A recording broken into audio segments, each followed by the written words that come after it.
Hi, welcome back. Today we're going to read the second part of the second chapter from Z-fari, the zombie novel.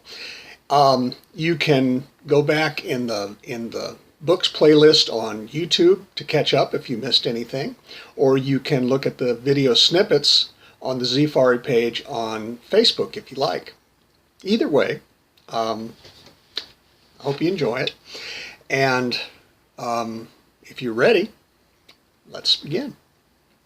Sergeant Earhart drove the 2 miles from Mrs. McGee's to platform 119th Street South in about 3 minutes. Beebe concentrated on holding on and enjoying the ride. As they pulled up to the steel staircase that rose from the ground to the top of the platform, Beebe looked to the left and to the right and could barely see the 2 platforms that flanked his new perch, but he was glad to know that they were there to back him up if necessary. Sergeant Earhart got out of the Jeep and yelled up to the platform, "Smith, I've got your replacement. We're coming up," and clanked up the stairs. Beebe followed. At the top of the stairs, he found Sergeant Earhart talking to a tall, thin, olive-skinned man who seemed to be in his mid-30s. "Come over here, Trooper Duvalier. Meet Smith," Sergeant Earhart said. Beebe held out his hand to introduce himself. "Beebe Duvalier," he said.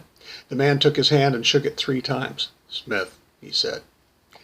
The sergeant explained, "Smith has held down the 8 a.m. to 4 p.m. shift on platform 119th Street South for the past 2 years. He has been good at his job with 385 kills.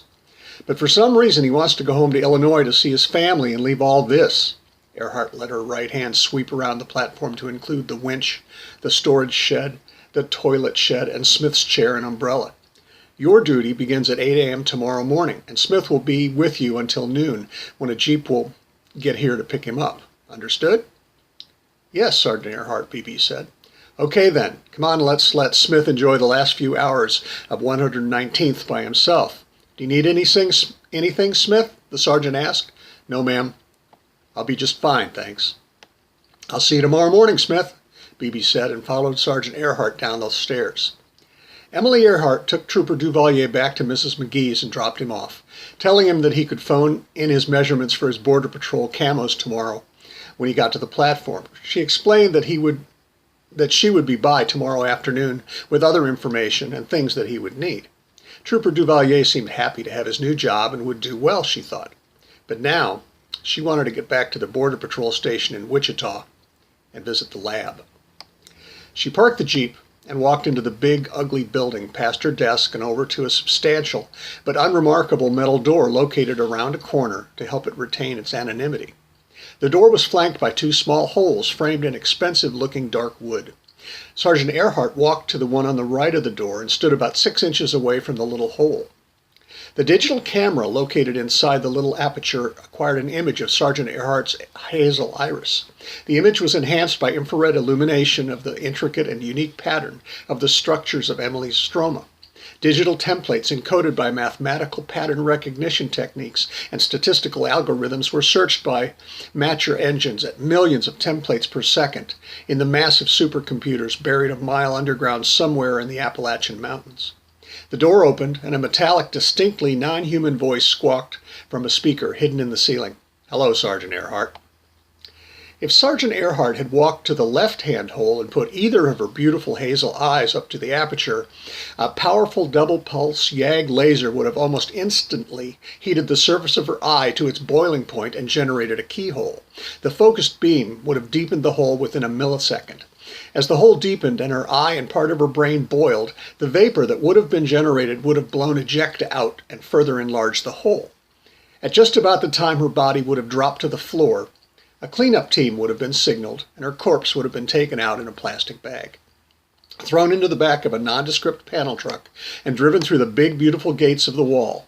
While the cleaners made the floor and the wall spick and span again, the truck would have driven down the road that used to be State Highway 400. And somewhere between the little deserted towns that used to be Goddard or Garden Plain, the truck would have pulled to the side of the road, the plastic bag would have been tossed to the ground and unzipped. Emily's carcass would have been pulled out, and the plastic body bag put back into the truck for delivery to the recycling plant. Emily's remains would naturally recycle over the next year or so, with nothing left of her by then but her bones. Sergeant Earhart walked into a large room with banks of instruments and an IBM System Z9 mainframe computer that the Border Patrol had gotten slightly used from NASA. In the center of the room was a smaller room, at first glance a clean room, but a clean room with a person in severe restraints. But this person was no longer a person. It was a zombie. When the wall was built to enclose the zombies, the Border Patrol quickly decided that it needed to know more about zombies, especially how zombies were created. The Border Patrol needed a zombie. The Border Patrol soon discovered that nothing stopped a zombie short of blowing its head off. No matter how many times you shot one, it just kept coming. The Border Patrol brought in a few headless zombies for dissection and experimentation, but discovered nothing, and the zombie remains rotted quickly away, leaving nothing but a nauseating, enduring stench. It was decided that the Border Patrol needed a live zombie for its investigations. A trooper who had worked as a policeman suggested the Talon net gun. The Talon fires a nylon net that immobilizes a suspect, human or zombie it turned out, in a nylon web. The small animal version was available for $1,900 plus $4.95 shipping from Amazon.com, but it was not eligible for Amazon Prime. The Border Patrol eventually ordered the law enforcement version from the manufacturer for about double that. The Border Patrol had hired a great number of hunters, as well as ex-military and ex-police to fill its ranks. A large percentage of the troopers were also from Kansas and were itching for some sort of revenge. A philosopher would have to address the fundamental problem with paying back the zombies who were once the neighbors, friends, and relatives of those delivering the payback, but the Border Patrol did not have funding for a philosopher on the zombies. It was not difficult to find a small squad of hunters and trappers to find a zombie and deliver it live and kicking, so to speak, to the Border Patrol lab. Actually, the scientists involved in the research wanted a pair of zombies, one male and one female. The hunters were understandably skittish. Zombies are scary. And so the scientists acquiesced and told the hunters to bring them one of the hunter's choice. If they needed another, how difficult would that be? The hunters were gone for a week. They returned with a teenage zombie, a boy. The zombie lad was christened Jerry Warren, a nod to the director of the 1960 low-budget drive-in horror film. He was restrained in a comfy chair, his arms and legs strapped down and his head immobilized. The scientists took blood samples to analyze, CAT and MRI scans to read, temperature readings to catalog, and every other test that medical science had devised. They found nothing.